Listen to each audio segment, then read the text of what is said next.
Hello, fifth graders. I am coming at you today from inside my garage. It is so nice outside that I thought we would sit outside today and do our read alouds, okay? And also James is sleeping, so I don't want to be inside and wake him up. But hello, welcome to this beautiful Thursday. It's supposed to be 80 degrees today. Right now it's about 72, so it's getting up there today. We are going to continue reading Number of the Stars. We're going to read chapter 2, which is called Who is the Man Who Rides Past? After we read, I'm just going to give you a few little updates about what's going on tomorrow and some different things you can expect. And I just want to let you guys know that I do miss you so much. I went to school today to pick up some stuff to make our classroom totally awesome next week. And I was very sad when none of you were there. Even though I'm sure you're enjoying your time at home, I do miss you so much, and I hope you know that, okay? So, because I miss you so much, let's keep going. So, chapter 2, it is called Who is the Man Who Rides Past? So, remember, yesterday we were introduced to our first main characters. We first met them, and they were running down the street, and a Nazi soldier told them to stop. And they were a little panicked because one of them is Jewish, so they were afraid that they were going to get in even more trouble than they were already in. So we're going to see what happens. So, chapter 2. Tell me a story, Anne-Marie, begged Christy as she snuggled beside her sister in the big bed they shared. Tell me a fairy tale. Anne-Marie smiled and wrapped her arms around her little sister in the dark. All Danish children grew up familiar with fairy tales. Hans Christian Andersen, the most famous of the tale tellers, had been Danish himself. Side note, he's the one who wrote The Little Mermaid. Do you want the one about the Little Mermaid? Oh, there it is. That one has always been Anne-Marie's own favorite. But Christy said no. Tell one that starts with a king and a queen, and they have a beautiful daughter. All right, once upon a time there was a king, Anne-Marie began. And a queen, whispered Christy. Don't forget the queen. And a queen. They lived together in a wonderful palace, and was the palace named Amalienborg? Christy asked sheepishly. Shh, don't keep interrupting, or I'll never finish the story. No, it wasn't. It was a pretend palace. Anne-Marie talked on, making up a story of a king and a queen and their beautiful daughter, Princess Kirsten. She sprinkled her tale with formal balls, fabulous gold-trimmed gowns, and feasts of pink frosted cupcakes, until Christy's deep, even breathing told her that her sister was sound asleep. She stopped, waited for a moment, half expecting Christy to murmur. Then what happened? But Christy was still. Anne-Marie's thoughts turned to the real king, Christian X, and the real palace, Amalienborg, where he lived in the center of Copenhagen. How the people of Denmark loved King Christian. He was not like fairy tale kings who seemed to stand on balconies giving orders to subjects, who sat on golden thrones demanding to be entertained and looking for suitable husbands for their daughters. King Christian was a real human being, a man with a serious, kind face. She had seen him often when she was younger. Each morning he had come from the palace on his horse Jubilee and ridden alone through the streets of Copenhagen, greeting his people. Sometimes when Anne-Marie was a little girl, her older sister, Lise, had taken her to stand on the sidewalk so that she could wave to King Christian. Sometimes he had waved back to the two of them and smiled. Now you are special forever, Lise had told her once, because you have been greeted by a king. Anne-Marie turned her head on the pillow and stared through the partly open curtains of the window into the dim September night. Thinking of Lise, her solemn, lovely sister, always made her sad. So she turned her thoughts again to the king, who was still alive, as Lise was not. She remembered a story that Papa had told her shortly after the war began, shortly after Denmark had surrendered and the soldiers had moved in overnight to take their places on the corners. One evening, Papa told her that earlier he was on an errand near his office, standing on the corner waiting to cross the street when King Christian came by on his morning ride. One of the German soldiers had turned suddenly and asked the question of a teenage boy nearby. Who is that man who rides past here every morning on his horse? The German soldier had asked. Papa said he had smiled to himself, amused that the German soldier did not know. He listened while the boy answered. He is our king, the boy told the soldier. He is the king of Denmark. Where is his bodyguard? The soldier asked. And do you know what the boy said? Papa had asked Anne-Marie. She was sitting on his lap. She was little then, only 7 years old. She shook her head, waiting to hear the answer. The boy looked right at the soldier, and he said, all of Denmark is his bodyguard. Anne-Marie had shivered. It sounded like a very brave answer. Is it true, Papa, she asked, what the boy said? Papa thought for a moment. He always considered questions very carefully before he answered them. Yes, he said at last, it is true. Any Danish citizen would die for the king to protect him. You too, Papa? Yes. And Mama? Mama too.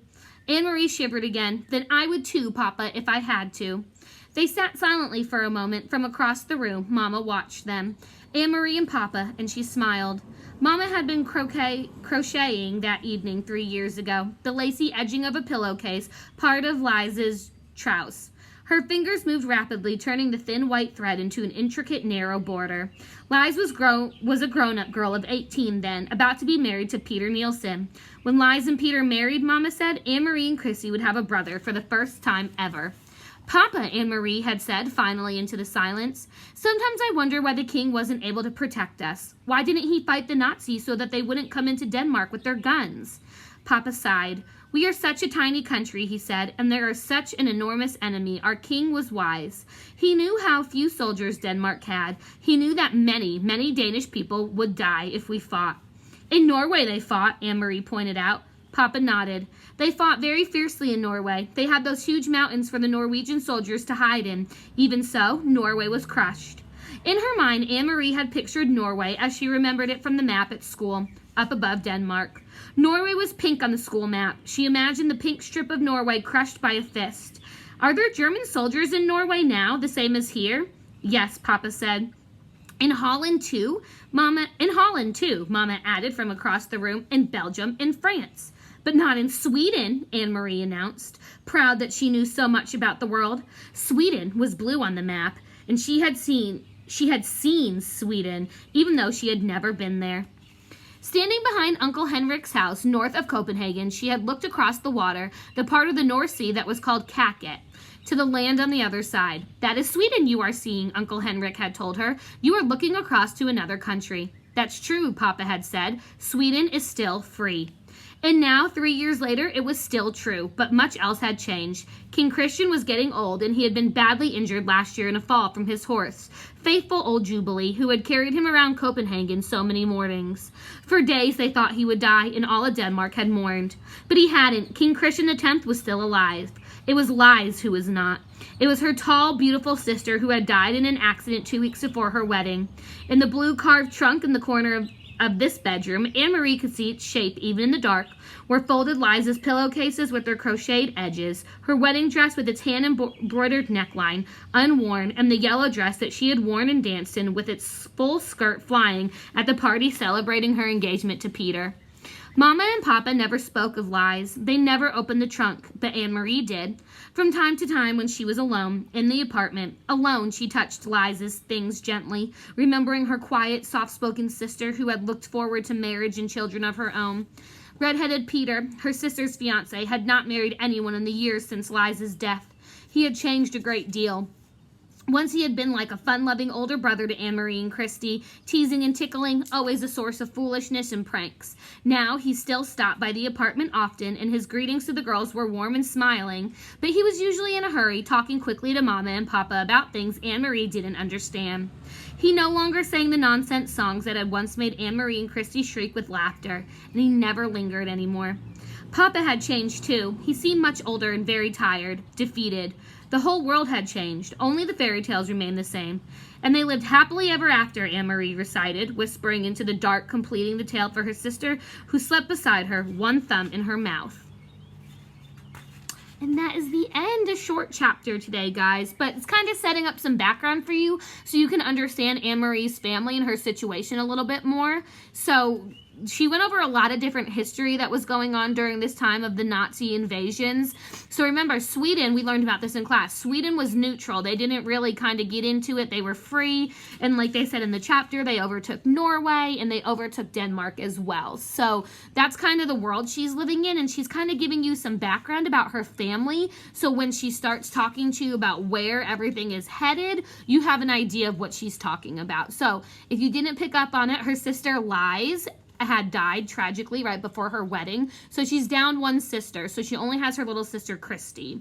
So that whole chapter was a little bit of a flashback to kind of give you a background on her family and what they've been going through since the Nazi invasion. Okay. So tomorrow we will read chapter 3 and it's called, Where is Mr. Hirsch? Mrs. Hirsch, I'm sorry, who is, we'll have to figure out where she is, okay? Tomorrow, when you guys wake up, you will have your first assignment posted in our Google Classroom. It is going to be a scavenger hunt. You have to find all these things and do all these different things for me as part of your lesson for tomorrow. This is going to help you a little bit when we start on Monday, because then you're going to be familiar with where everything is and you won't have to be asking me, where can I find this? Where can I find that? So that's kind of why I've set this up for you.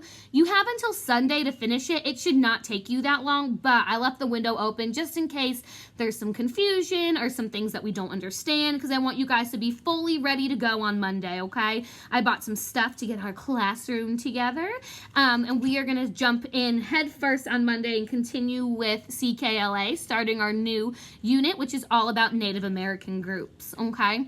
I also want you to be on the lookout in the next couple weeks while we're not in school. I'm going to be sending you a little something, so I want you to check the mailbox, not this week. It's going to take me a minute, but maybe a couple weeks. I'll give you a heads up when you guys can start looking at that, but don't forget, subscribe if you haven't already, and I will see you guys on Monday. Oh, and per Sierra's request, I will be going live next week. However, I just have to wait till Josh is home because I can't go live with James in the house because he goes crazy whenever I'm doing schoolwork. So, with all that being said, Chapter 3 tomorrow. Check your Google Classroom tomorrow morning.